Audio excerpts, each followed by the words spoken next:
I'm Jake Hoffman. And this is Moderately Outraged. I know a lot of people want us to come on and talk about the legal battles that Trump is going through, trying to win back the second term of his presidency and what a lot of people consider to be a stolen election. But as we said in our last episode, which you should check out on the Moderately Outraged Instagram page, we said, Sidney Powell, you have 2 weeks. And her 2 weeks isn't up yet, so we're going to let the case play out in court, as so many of you, mentioned in the comments. So today, what we're going to talk about are the lessons that we've learned from the 2020 election. Yeah, the things that are actually factually out there, not ongoing legal case, but give you some actual political analysis, which we try and do when we can do it. So let's talk about it a little bit, because the biggest thing that we should be talking about right now, and the biggest takeaway from the election, is the disaster that is not just one poll or some polls, but the entire polling industry. First off, let's talk about this for a little bit, okay? Because the polling industry has no more excuses. In 2016, it was, we underrepresented, undercounted this, underdid that.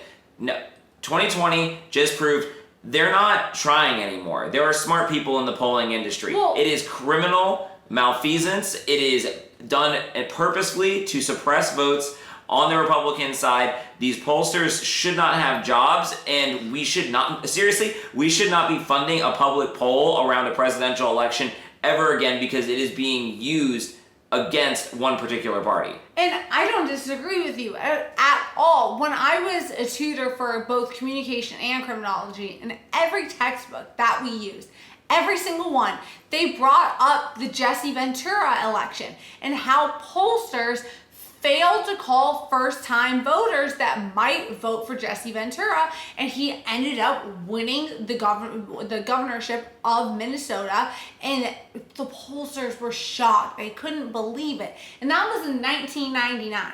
So almost, over 20 years ago, that you can say, chalk it up to just, them being dumb, them not knowing what to do. But 20 years later, you have 2016, okay? Maybe that one you can chalk up to being, they don't know what they're doing. They're buffoons, okay? At 2020, there's no excuse.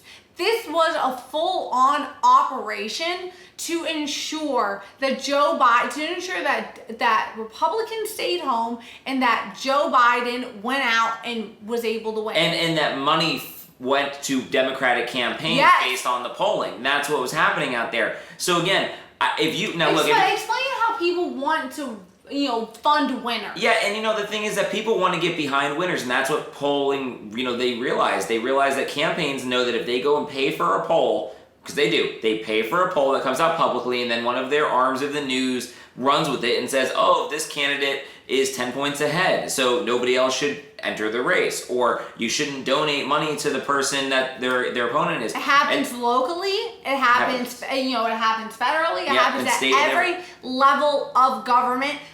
Just start paying attention to it and just start noticing that before an election is even started, you'll see polls that say, this person is 10 points ahead, no one can even touch them. And statistically, not even valid to submit to a college professor. Yeah, it's like they've surveyed 300 people, or it was like 465 people have been surveyed, and it's like, that's not a real poll. I don't know if you realize that, but it's not. Yeah, and so my point in all of this is that we like to come up with solutions here on this show, and my solution is that there should not be any more public funding for polls at all. No one's talking about it, but I want to defund polls. Now, people want to defund police. I want to defund polling. I like it. Defund polling. I like it. Let's roll with Hashtag defund polling.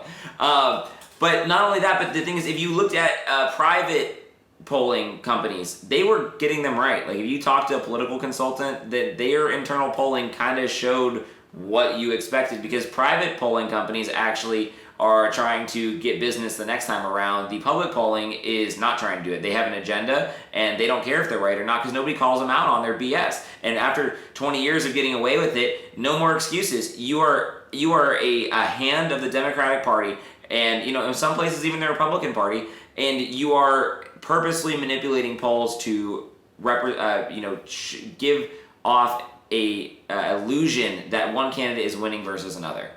And speaking of industries that interfere with the election, social media has been the biggest interference in the elections. I mean, more so than possibly in history. In history, more than Russia was in 2016. To be clear, let's break down what Russia did in 2016. Yeah. Russia got good at Facebook ads. That's all they did. They ran ads and they ran trolls that left comments that were controversial, that made people freak out and say things and have arguments on Facebook and cause division in America. But they didn't interfere in the way that people Democrats talked about it in 2016, Exactly. where they were changing votes or something like that, or there was somebody going and hacking a voting machine. They're talking about Facebook ads at the end of the day. What Trump said about, like, oh, it could just be some fat guy, like, on, in a basement. Kind of was, but it's just a well-organized operation. They're called troll farms. So that's what Russia did. That's how they interfered in our election. Now, what Facebook and Twitter did, this is honestly, in my opinion, criminal. It's full psych-ops. Full psych-ops like we talked about in the last episode, if you go back and check out our Moderately Outraged Instagram. But what they did, it was so...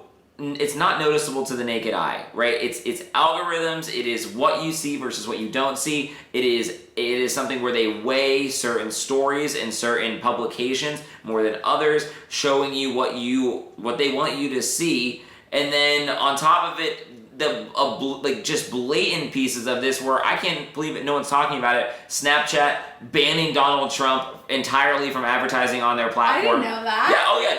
Well, nobody knows about it because they just did it and nobody even cared to say anything because Okay, conservatives that's don't wild. speak up. That's Yeah. wild. Yeah. I didn't know. So like the third biggest social media, Snapchat, sorry. the third biggest social media company in the country said that one of the major candidates can't advertise on their platform, but the other one could. Then you have people like Jack Dorsey, who I have been absolutely said how many times on this show that he needs to go to jail. But we don't use Twitter if you can't tell. Actually censoring the president. We've all seen that. We all know what's going on there, but now it's just so blatant. And I know conservatives have been talking about it for such a long time, but people finally got to see what that really looked like in the middle of this election. So it was bad. It was really, really bad to see that, that people that were just speaking up on behalf of the president were getting censored. With the Hunter Biden story, I mean, if you want any example of interference, the Hunter Biden story drops a week before the election. Should have been the biggest story in the country and in the world. And I tried to tag Hunter Biden on Instagram. No lie, couldn't do it. You couldn't hashtag Hunter Biden. Right now, But you could hashtag every single other Biden. Yeah, and people don't realize it right now too, is that another thing is that you are currently not allowed to advertise anything on Facebook if it is political. Just until they decide that the world is safe enough that you're allowed to actually advertise now. No, until they decide that Joe Biden is president and that we don't have, and he's not president allowed. Yeah, and then you also have places like Instagram right now, which is owned by Facebook, that no hashtags, no matter even if you hashtag cat video, nothing is allowed right now to show up on recent hashtags. Not a single thing. They're doing these little things. Again, these are small things you wouldn't notice, you wouldn't care unless you work in digital media, and now all of a sudden things are changing, right? And like we said, we like to talk about solutions, and this solution is easy to me. We've been talking about it on this show. If you go back and watch the old episodes, Donald Trump's talked about it, Matt Gaetz has talked about it, Anna Paulina Luna is in the middle of suing Twitter, so good luck to her. But we need to repeal the Section 230 protections that these guys get. I hope Jack Dorsey has to pay her so much. If you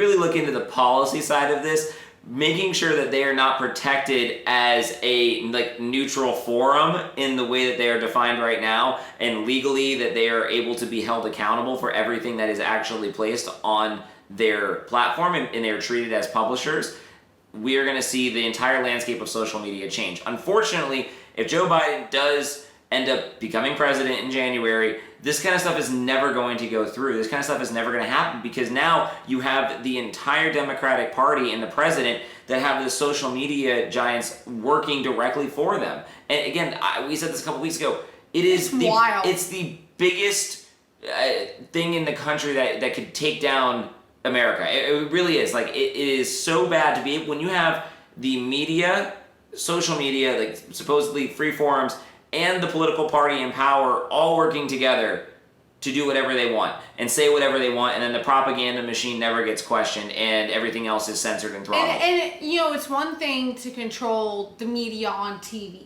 That's one thing to, make it essentially state. I mean, CNN has become essentially state television. I mean, let's face it. But the internet has always been supposed to be free. It's supposed to be free for everybody.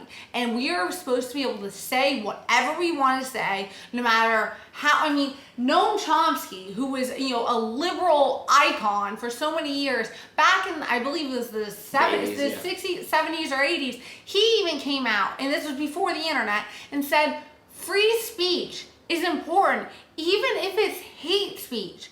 We should be able to say it because they're words. If we, lose the right to be able to say what we want to say, then that's when the government really starts to control us. You do not want word police. Yeah, and that's what we have right now. And then let's go into the third. That is the Democratic Party. They are the word police. And which is why we're going to end up with somebody even better than Trump in 2024, because they don't realize that doing all the things that they did this time is only going to come back at tenfold in 2024. But anyway, the next thing let's talk about in the other upcoming elections is that we need to do something about ballot harvesting. We talked about it 8 weeks ago, we talked about it 12 weeks ago, and we talked about how... We mentioned it. No, we did an entire episode on ballot harvesting and mail-in ballots and what the problems are with that type of technology or that type of technique for voting, right? You cannot send out hundreds of thousands of ballots that people were not expecting and not expect there to be chaos. The chaos we're seeing right now is directly related to the fact that you have multiple states all around the country that all decided we are going to do something called mail-in balloting, and then we are also going to ballot harvest, and we need to talk about how dangerous this is. It's just on that, with the mail-in ballots. It's like they're talking about the overworked post office that can barely manage to get the mail right as it is, and they're like, you know what? Let's send out millions of ballots. This is gonna go great. And the Postmaster General's out there just like, oh my God, why? But this is the thing. It's intentional. It is intentional. It's completely intentional because Democrats have invested the last 20, 30 years into literally millions of dollars teaching people how to ballot harvest, how to send volunteers and train them to go and collect ballots at old folks' homes, or take these mail-in ballots. Give a definition of ballot harvesting. Yeah, the ballot harvesting is when you actually send somebody out to get all of the ballots in a certain area and to collect them if they've been mailed in somewhere, or if you go to an old folks home and you are helping hundreds of people fill out their ballots that weren't expecting them.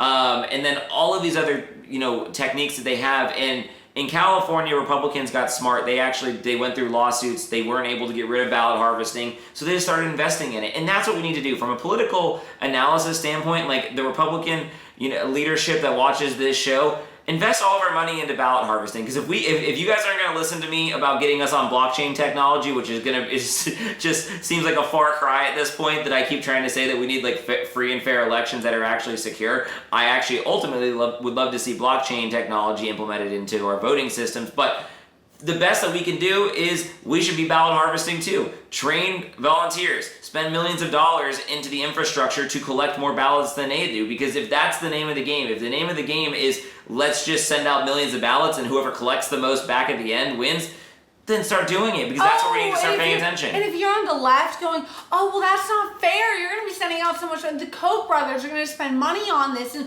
all of a sudden, that's what you're doing. That's exactly what you're doing. If it feels unfair to you that we wanted to start doing that, maybe you should stop. And does it sound like a bad idea if Republicans say that we're going to just send out a bunch of ballots to Republican areas and we're only going to go back and we're only going to grab those Republican ballots and we're going to have those volunteers take it back to and from the polling stations and nobody can watch? And Democrats, you can't watch. You can maybe watch 300 feet away, but you can't actually see what's going on. If that seems unfair to you, then you should be able to look at what's going on right now in the country and what Trump's doing with all of his lawsuits and say to yourself, maybe this wasn't the best election. Maybe this wasn't run so smoothly. Maybe there are things that we can do to make sure that this runs better in the future. And maybe we could unify around, eliminating ballot harvesting. That would be something that would be nice, but it probably won't happen. Yeah, and then let's actually take some political analysis on what's going on with the votes that we do know happened and all of the counts that have been certified. And the biggest thing that you can say with all of the other Republicans swept in the House, right? We picked up like 20-something seats that we weren't supposed to pick up at all. We didn't lose any seats in the Senate. We're going to win these other 2 in Georgia later in December.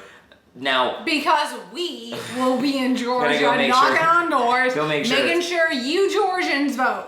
Yeah, and one of the things what that means is that people are going to have a hard time hearing this on the Republican side, but people really didn't like Trump. I think you knew this already, but more people than you can ever imagine. When people have been saying recently, there's no way that Joe Biden got 80 million votes, right? I can't see it, I can't believe it, I can't do it. You need to be able to believe it because people really don't like Trump. Like, Republicans love Trump. You probably love Trump because you're watching this show.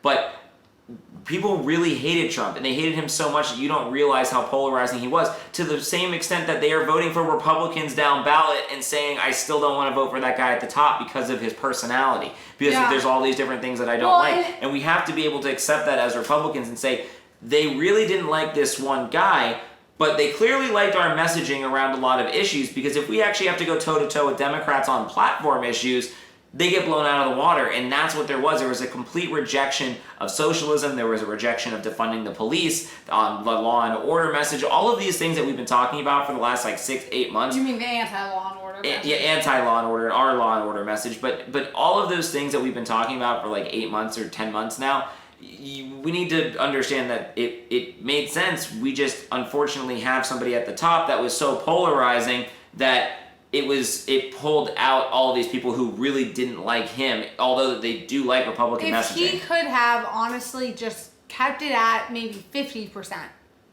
I think he could have won. But people just hated him as a person, and that was the problem. You can't. It's kind of like when Hillary lost in 2016. People just didn't like her. Russia didn't steal the election. People didn't like Hillary, and in this election, unfortunately, people just didn't like Trump. However, and by the way, they did like Trump.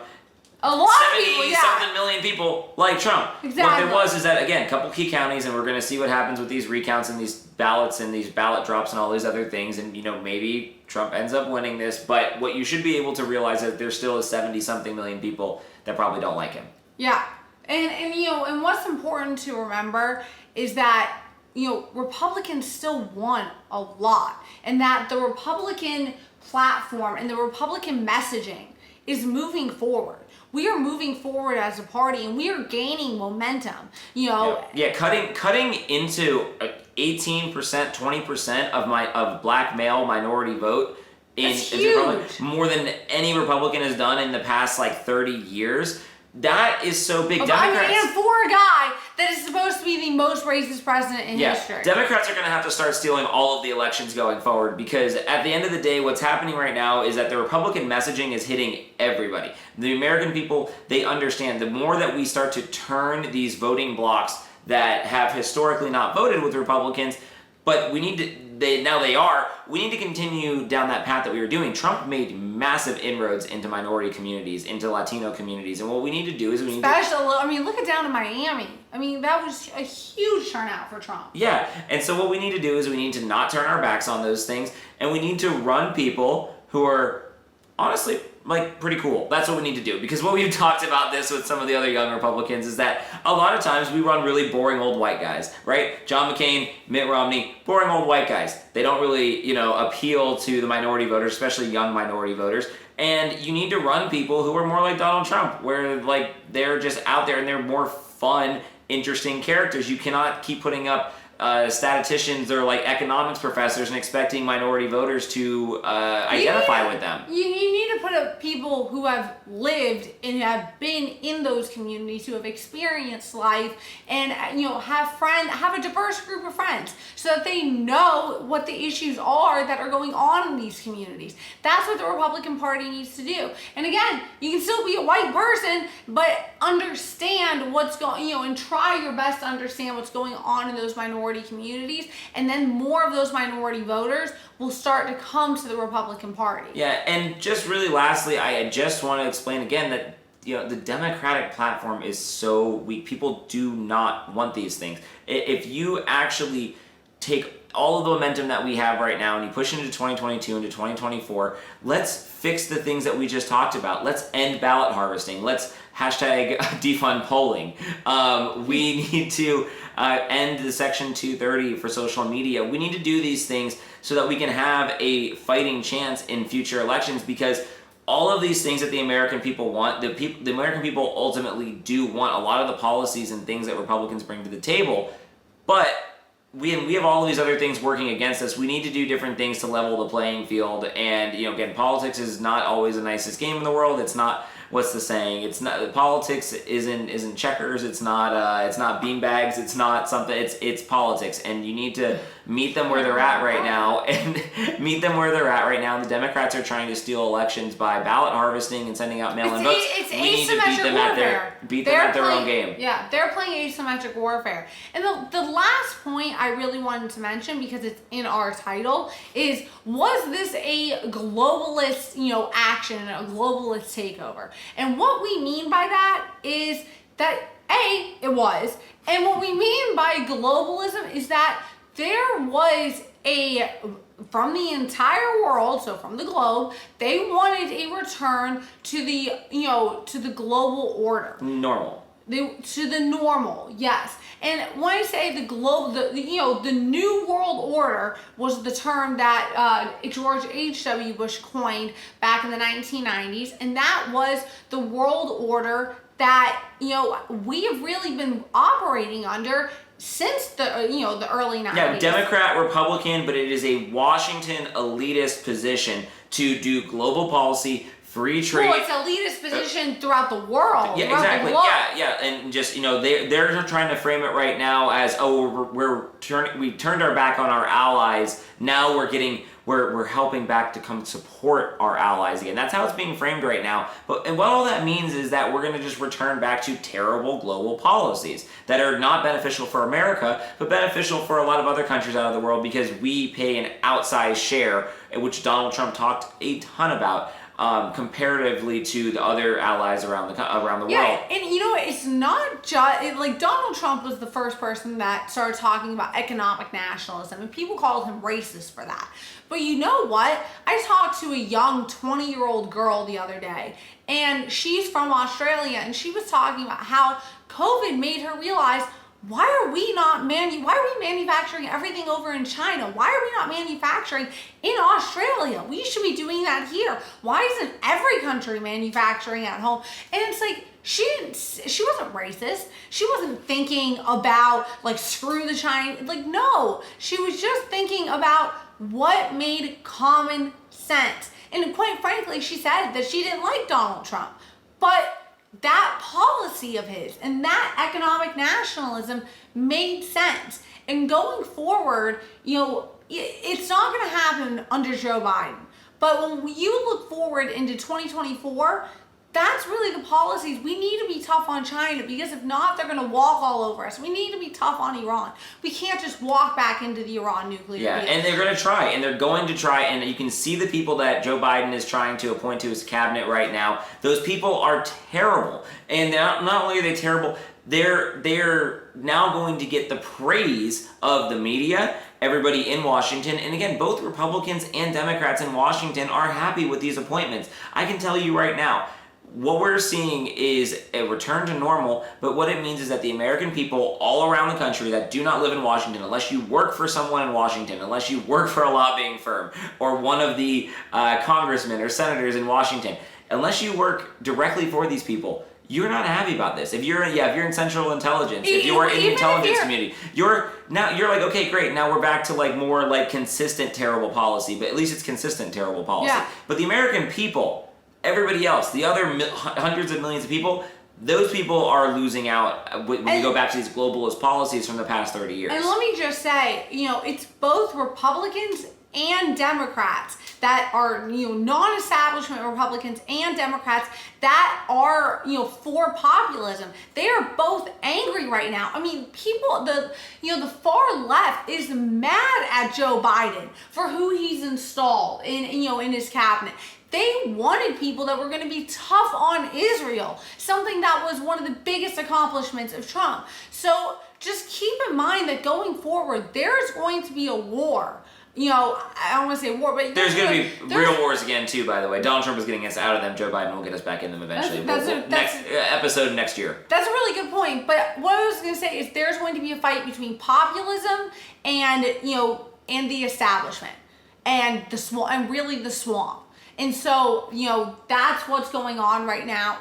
And if this episode made you moderately outraged, please comment, share, and subscribe. And thank you so much to BizPack Review and Conservative News Today for allowing us to be on their platform. We greatly appreciate it. Thank you, everybody, for watching. Thank you, and have a good night. See ya. Till we're shut down.